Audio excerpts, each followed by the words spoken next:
5.3 says find the antiderivative of the following. So this is antiderivative be 1/3 x to the third plus c. This is natural log of the absolute value of x plus c. And if you look at the graph of 1 over x, it looks like this, and it looks like this. And we could find the area from, let's say, -7 to -2. We could find the area, but if you plug in negatives into natural log, that's not good. So we need absolute value when we take the antiderivative. This is tangent of x plus c. This is negative cosine of x plus c. This is secant of x plus c, e to the x plus c, and we got this is equal to x to the -2. So the antiderivative, we would add 1, that'd be x to the -1, but if we took the derivative, that'd be times a negative. So it's -1 over x plus c. This is 2 to the x plus c. Definite integrals and antiderivatives. So we start with these properties. This says that if you integrate from a to a, it's 0.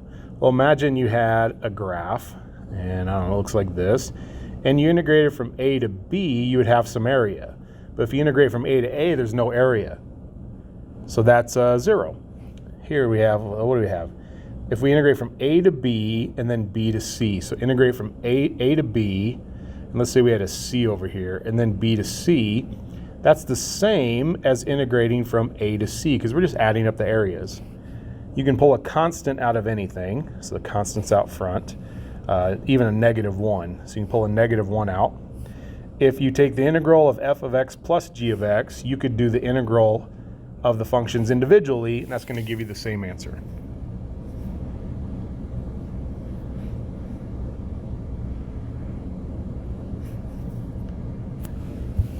Suppose we have -1 to 1 of 5, of f of x is 5, 1 to 4 of f of x is -2, and -1 to 1 of h of x is 7. So what would 4 to 1 of f of x be? Well, this is upside down, so that would be a +2. Here we have -1 to 1 and then 1 to 4. So if we go from -1 to 4, that'd be like having 5 plus -2, so 3. 2 times 5 would be 10, and then 3 times 7 would be 21. So 31. 0 to 1, not enough information. If you have -1 to 1 is 5, 0 to 1 does not mean we're going to have half of that. We have no idea what 0 to 1 would be, because we don't know if there's symmetry going on. We don't know if it would just cut it in half. -2 to 2 does not necessarily mean we're going to double these. So we don't have enough information for this either. -1 to 4. Well, we don't have anything with 4 with h. So we don't have enough information on that one because we don't have any information about 1 to 4. And then if you multiply the two, that does not mean you multiply by the values. So that's not enough information. Or we just can't do that one.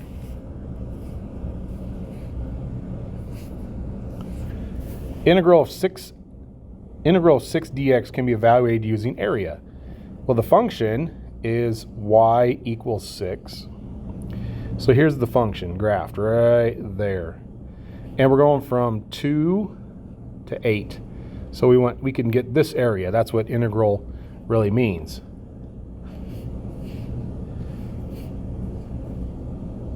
So we could have 6, that would be like the height, and this would be the base. So it ends up being 36.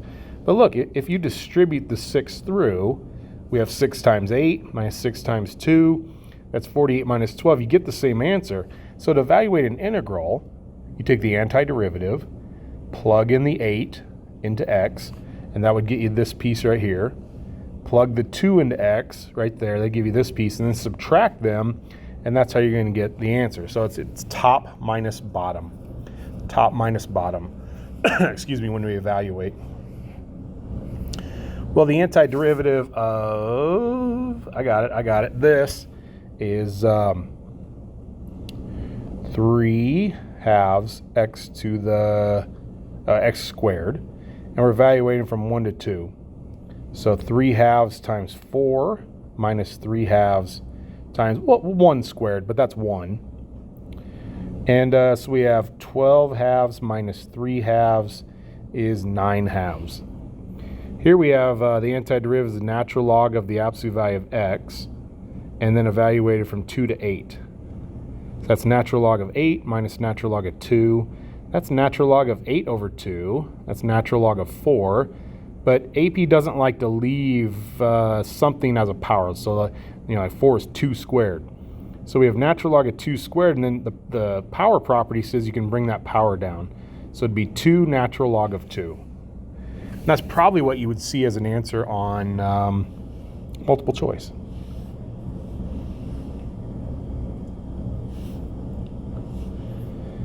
The antiderivative of secant squared is tangent from 0 to pi over 4, and then tangent of pi over 4 minus tangent of 0. That's 1 minus 0, so that's 1. Now we're looking at the area under the curve of secant squared. So we're looking at that area right there. And just like that. But we also have, can I change colors on this? How do I change colors? Pen, I don't know. Can I use this one? Maybe that's a different color. We still have this area under the curve also, and that area must be the same as this area right here if we need to get a total of 1.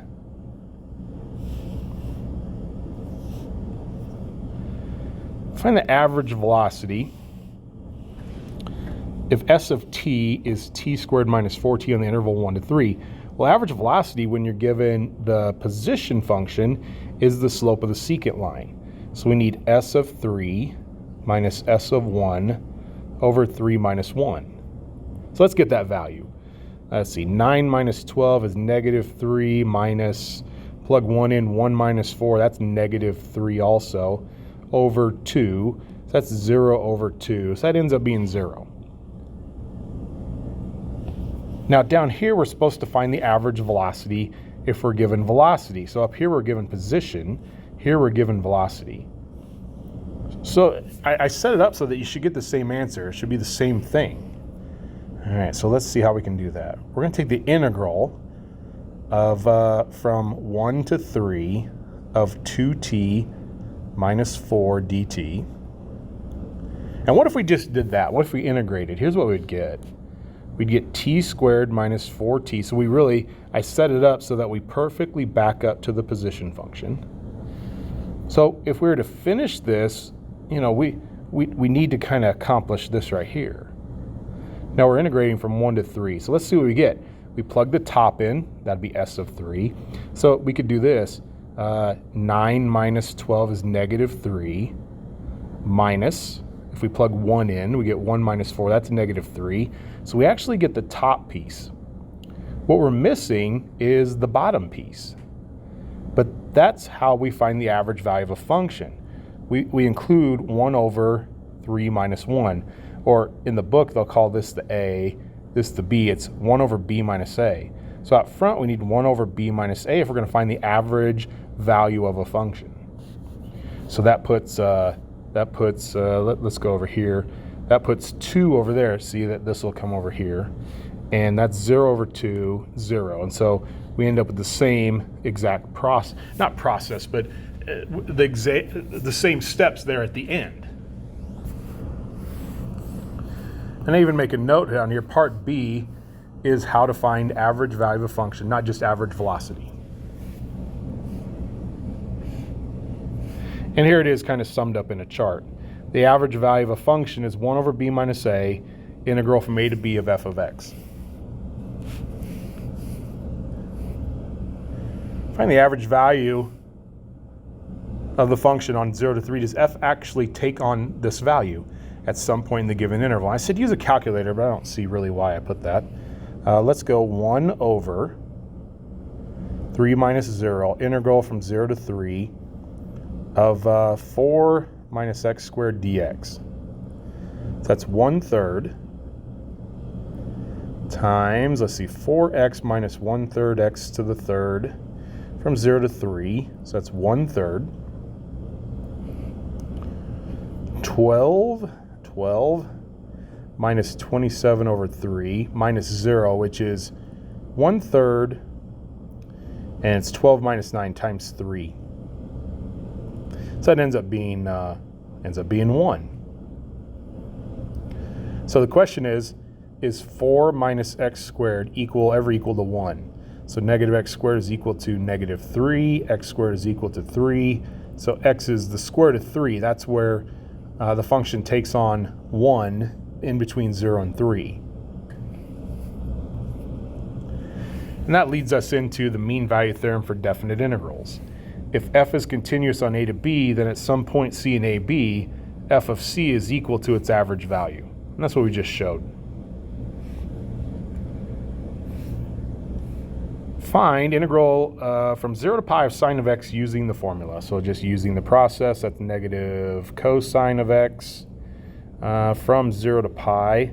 So negative cosine of pi minus negative cosine of 0, excuse me, that's negative 1 plus 1. So it ends up being 2. Integral from 1 to 9 of negative 2f of x. That'd be negative 2 times negative 1, that's 2.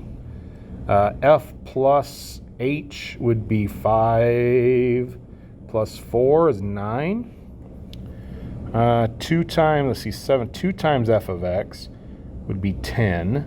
Minus 3 times h of x would be 12. So negative 2. 9 to 1 would be a positive 1. 1 to 7. Well, we got to turn this upside down. I need to go from 9 to 7. Make that negative 5 because we go 1 to 9, and then this has to be the same, 9 to 7. So negative 1 plus negative 5, that ends up being, let's write that, negative 1 plus negative 5, negative 6. 9 to 7. 9 to 7 on h would be negative 4. And then this, we have to use the negative 5 here.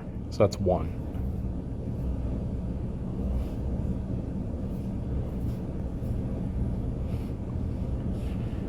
Use n, I, and t to find the average value of the function in the interval. At what points on the interval does the function assume its average value? Do we really have to use, I mean, on your homework, go ahead and use the calculator, but I'd rather do this one by hand. Let's do that. Let's go 1 over 3 minus 0 integral from 0 to 3 of negative x squared over 2 dx. So that's 1/3 times, well, that's negative 1/2 x squared.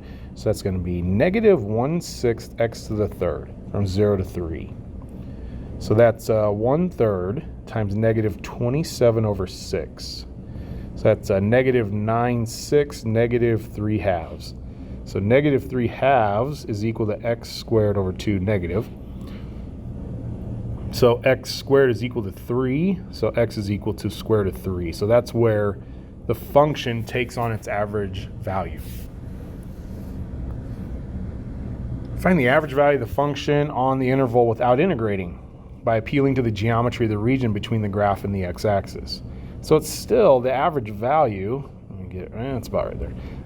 The average value is 1 over 1 minus negative 1 times the integral from negative 1 to 1 of f of t dt. But this piece is area under the curve. So this piece is 1/2. So 1/2 times, now I need the area. So I need, this would be a rectangle, and the area of the rectangle is a 2 by 1. So a 2 by 1, well, we're going to minus out this half circle. If we minus out the half circle, that leaves us the area that's actually under the curve. So we need to subtract out 1/2 of pi times r squared. So 1/2 of 2 minus pi over 2. So 1 minus pi over 4. Interpret the integrand as the rate of change of a quantity and evaluate the integral using the antiderivative of the quantity. All right, well, just kind of practicing taking integrals. Here we go. Negative sine of x from 0 to pi over 2. So negative sine of pi over 2 plus, because it's minus minus, sine of 0. So negative 1. This one is tangent of x from 0 to pi over 4. Tangent of pi over 4 is 1, minus tangent of 0 is 0. That's 1. This is x to the third from negative 1 to 2. So 8 minus negative 1. That one's 9. Oh, we like integrating constants. So that is 8x from 3 to 7. So 56 minus 24, 32. This one, that's the derivative of inverse sine. So inverse sine of x from 0 to 1/2. So we have inverse sine of 1/2 minus inverse sine of 0. Inverse sine of 1/2. Sine is a half at pi over 6. Pi over 6, and inverse sine of 0 is 0. Here we have x to the negative 1, because we would add 1. That'd be negative 1, and we get the negative if we did the derivative. So we have 1 over x from 1 to 4. So 1/4 minus 1, that's negative 3/4. Find the average value of the function on the interval. So we need 1 over 2e minus e, integral from e to 2e of 1 over x dx. That's 1 over e times the natural log absolute value of x from e to 2e. So let's go 1 over e times natural log of 2e minus natural log of e. So that's 1 over e times the natural log of 2e over e. So it's 1 over e natural log of 2. 34, I'll put it down here.